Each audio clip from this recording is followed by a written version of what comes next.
Ang kapalaran ng mga Aquarius zodiac sign sa susunod na taon, tingnan ang mga detalye.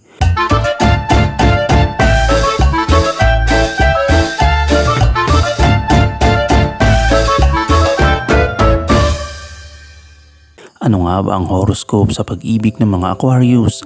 Ayon sa horoscope, maaring magdulot ng kahinaan sa iyo sa simula ng taon ng epekto ng mga planeta tulad ng Araw at Mars sa iyong 5th house. Maari itong magpataas ng damdamin sa iyong mga relasyong romantiko na maaring magresulta sa mga hindi pagkakaintindihan at hidwaan. Inirekomenda ng panatilihin ng kapayapaan at pasensya sa buwan ng January at magtiyaga sa harap ng mga hamon. Sa halip na simulan ng mga hidwaan, hayaan ng mahinahon na lumipas ang panahong ito.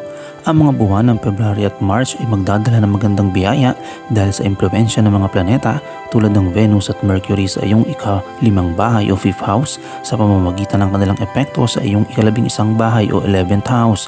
Makakatulong ito sa pagresolba ng mga problema sa iyong relasyon, pagpapalalim ng pagmamahalan sa inyong partner at paglikha ng mga pagkakataon sa romantic. Matatagpuan ninyo ang iyong sarili na labis na nababalot ng pag-ibig at pagmamahal para sa isa't isa. Base sa horoscope ng pag-ibig ng mga Aquarius, magkakaroon ka ng presensya ng Panginoong Saturn sa iyong sariling sign sa buong taon. Dahil ang Saturn rin ang tagapamahala ng iyong sign, mananatili kang matatag sa iyong mga layunin, aktibong sisikapin mong panatilihin at tuparin ang iyong relasyon sa taong iyong minamahal, gumagawa ka ng mga hakbang upang tunay na gawin silang bahagi ng iyong buhay. Magtutuwid ka para sa kanila at maglalaro rin ng iyong mga kaibigan sa papel na pagsuporta sa iyo.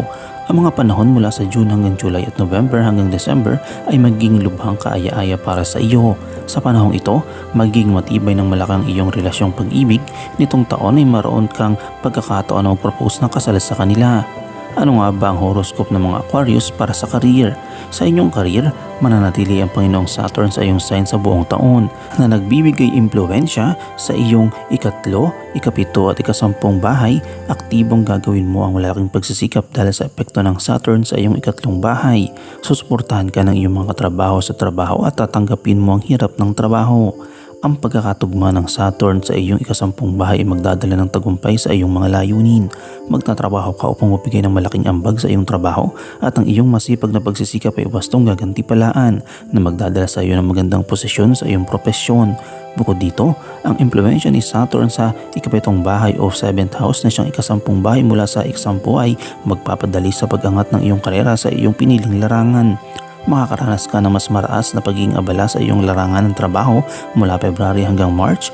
Gayunpaman, ang panahong ito ay nagbibigay rin ng malakas na indikasyon ng potensyal na oportunidad sa trabaho para sa paglalakbay sa ibang bansa. Ano nga ba ang horoscope ng mga Aquarius naman sa pananalapi?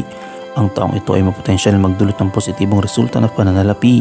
Ang taon na magsisimula ng may pagkakalagay sa Araw at Mars sa iyong ika-11 bahay na magpapalakas sa iyong kalagayan sa pananalapi. Asahan ang paggawa ng matapang na desisyon sa pinansyal na maaaring magulat sa iba, ngunit mananatili ang iyong mga napili.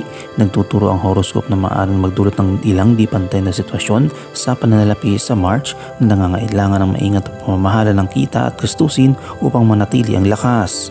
Ano nga ba ang swerteng numero para sa mga Aquarius sa taong 2024? Pamumuno ng Saturn sa tanda ng Aquarius at ang mga tagapanganib ng Aquarius ay may swerteng mga numero na 6 at 8.